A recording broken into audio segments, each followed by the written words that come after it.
لا أنصح أحدًا أن يخرج للغرب إلا إذا كان محصنًا في دينه، محصنًا.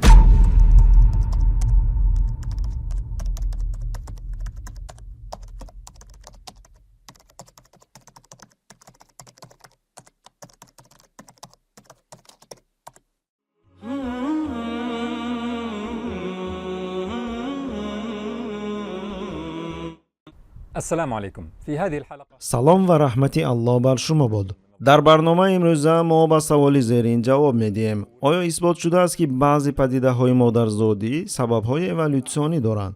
ё атеистҳо ва тарафдорони эволютсия кӯркӯрона ба ин бовар мекунанд ва бо он холигиҳои маърифии худро пур мекунанд? вақте ки атеистҳо вуҷуд доштани худоро инкор мекунанд ва табиати модарзодии инсон яъне фитратро низ рад менамоянд, дар натиҷа онҳо ба вазъияти душвор дучор мешаванд. онҳо наметавонанд барои падидаҳои модарзодӣ ба монанди майл ба дин, майлҳои ахлоқӣ, эҳсоси мақсаднок, иродаи озод ва ғаризаҳо шарҳи қаноатбахш пайдо кунанд. ин падидаҳо зоҳиран табиати моддӣ ҳисшаванда надоранд. аз ин рӯ онҳо кӯшиш карданд барои ин падидаҳо шарҳи моддӣ пайдо кунанд ва изҳор доштанд ки ҳама ин зуҳурот дар доираи эволюсияи дарвинӣ сабабҳои моддии худро доранд. онҳо фараз мекунанд ки як падидаи модарзодӣ ё аз ҷониби ген ё гурӯҳи генҳо ба вуҷуд омадааст, ё натиҷаи хусусиятҳои дигари вобаста ба генҳо мебошад ки табиат онҳоро интихоб кардааст, ё ин ки ин падидаҳо тавассути дарвинизм интихоб шуданд. ҳатто агар мо дақиқ надонем ки он чӣ гуна ба вуҷуд омадааст, аммо он пайдо шуда мавриди интихоб қарор гирифтааст. саволе ба миён меояд: оё далелҳои илмии ин изҳорот вуҷуд доранд? варианти сеюм: мо намедонем ки ин падида чӣ гуна пайдо шудааст. дар асл ин истинод ба чизи номаълум аст. ин маҳз ҳамон гуна ибораест ки атеистҳо онро аз муъминон қабул надоранд, вақте ки онҳо зуҳуроти гуногунро бо имон ба худо шарҳ медиҳанд. танҳо як шарҳ боқӣ мемонад: мумкин аст онро тафтиш кард ва ин вобастагии падидаҳои модарзодӣ ба генҳо бошад. барои даъво кардан ки хусусияти муайян дар вуҷуди муайян бо гени муайян алоқаманд аст, усулҳои илмии мушаххасе вуҷуд доранд ки метавонанд мавҷудияти ин робитаро исбот кунанд. усули аввал ин илова кардани ген ба ҳуҷайраи тухми бордоршуда ё ҳазфи ген ва мушоҳидаи он аст ки оё ин ба пайдоиш ё нешавии хусусияти муайян оварда мерасонад ё на. ин усул дар ҳайвонот, масалан дар мушҳое ки бо генҳои ҳазфшуда парвариш мешаванд, татбиқшаванда аст. аммо дар инсон чунин таҳқиқот анҷом дода нашудааст, зеро он хеле мураккаб буда организм дорои механизмҳои ҷубронкунанда мебошад ки метавонанд таъсири гени ҳазфшударо бартараф кунад. усули имконпазир барои инсонҳо ин гузаронидани таҳқиқоти генетикӣ мебошад, то исбот карда шавад ки одамоне ки дорои хусусият ё гароиши муайян ҳастанд, гени хосе доранд ки дар дигарон ин хусусият ё гароиш мавҷуд нест, ё ки дар онҳо гузаштани ген бо тарзи дигар сурат мегирад, мувофиқи принсипҳои эпигенетика. ин усул баъзе хусусиятҳои ҷисмонӣ ва бемориҳоро бо сабабҳои генетикӣ вобаста кардааст. агар ба мавзӯъ баргардем, атеистҳо ва дарвинистҳо тамоми чизҳоро аз ҷумла падидаҳои модарзодиро дарвинисозӣ намуданд. як рӯйхати тӯлонии китобҳо мавҷуд аст ки бар асоси ҳамин идея навишта шуданд. масалан, гени худо, асоси эволютсионии гароиши ахлоқӣ, асоси эволютсионии озодӣ, назари дарвинистӣ ба муҳаббати волидайн, эволютсияи майли ҷинсӣ ба ҷуфтшавӣ ва ғайра. дарвинистҳо изҳор мекунанд ки хусусиятҳои муайян бо сабабҳои номаълум пайдо шуданд, аммо тавассути интихоб нигоҳ дошта шуданд. аммо изҳори мо намедонем далели илмии санҷишшаванда нест. танҳо як имкон боқӣ мемонад ки ин ҳам рабт додани онҳо ба генҳо мебошад. бо асос ба усулҳои илмӣ муайян кардани робита байни генҳо ва хусусиятҳо, оё далелҳои илмӣ барои даъвоҳои ин китобҳо мавҷуданд? оё ягон ген муайян карда шудааст ки барои як гароиши модарзодӣ масъул бошад? посухи ҳайратовар на. ин танҳо изҳороти бидуни асоси илмӣ мебошад, боварии кӯркӯронаи дарвинӣ. ин нашрияҳо масъалаи воқеан вуҷуд доштани сабаби моддӣ барои падидаҳои модарзодиро сарфи назар мекунанд, ҷавобро ҳалшуда дониста ва мавҷудияти чунин сабабҳоро қабулшуда мешуморанд ва ба муҳокимаи маънои эволютсионии вуҷуд доштани падидаи модарзодӣ чист ба мулоҳизаҳои бесамар мегузаранд. این داروینیزاسیای همه چیز بدون دلیل ها است. حتی از جانب بعضی داروینیستان اتئیستان از جمله پروفسور اکولوژی و بیولوژی اِوولوسیونی اتئیست جری کوین تنقید شده است.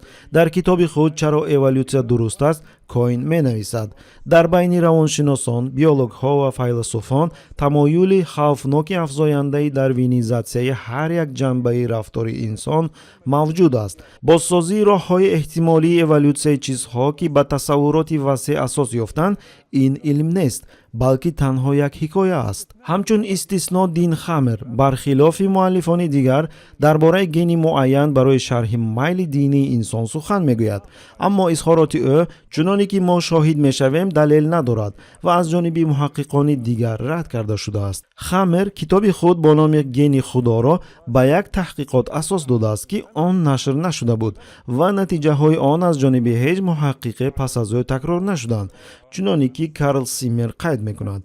حتی بعضی اتئیستان اظهارات او را مسخره کرده میگویند خدا وجود ندارد و گنی خدا نیز وجود ندارد. حقیقت در آن است که کسانی که ادعا میکنند که میتوان گنی معینی را دریافت کرد که با میل مادرزادی معین علاقه‌مند است یا با وجود داشتن درجه دکتری علم در ساحه ژنتیک بیسواد هستند یا شنوندگان خود را فریب میدهند. دانش‌های ما درباره علاقه گن‌ها و خصوصیت‌ها در سال‌های اخیر نشان می‌دهند که همه چیز از آن که ما فکر می‌کردیم خیلی مرکب‌تر است.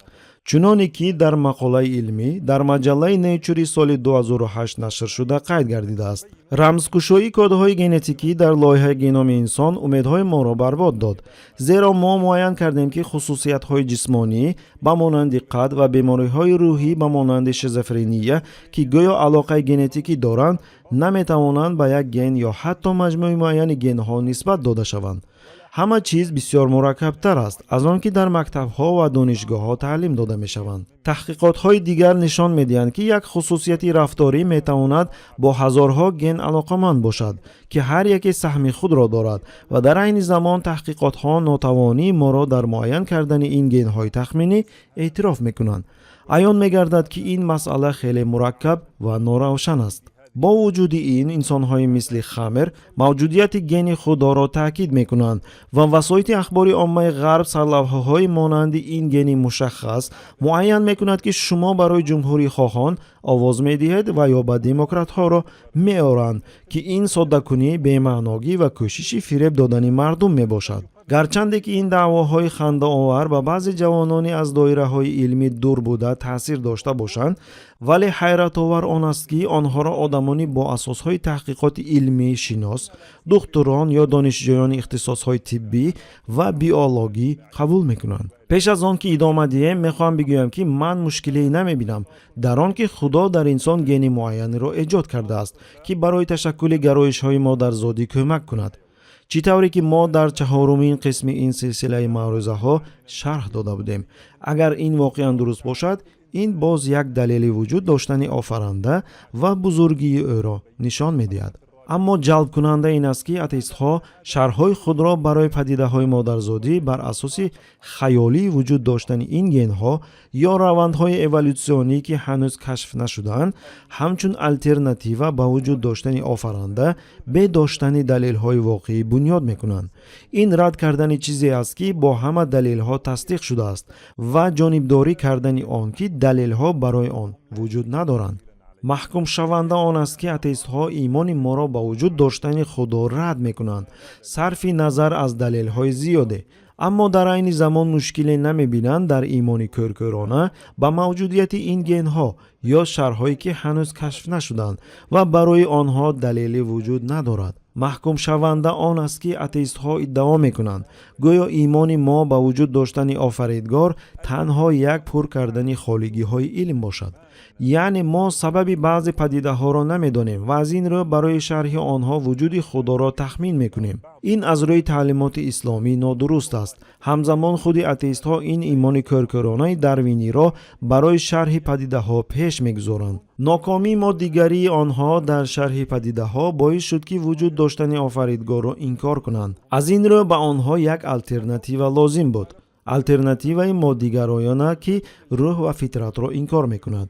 дар асоси ҳамин алтернатива онҳо даъвоҳо сохтанд, афсонаҳо бофтанд, китобҳо навиштанд ва лексияҳо гузарониданд.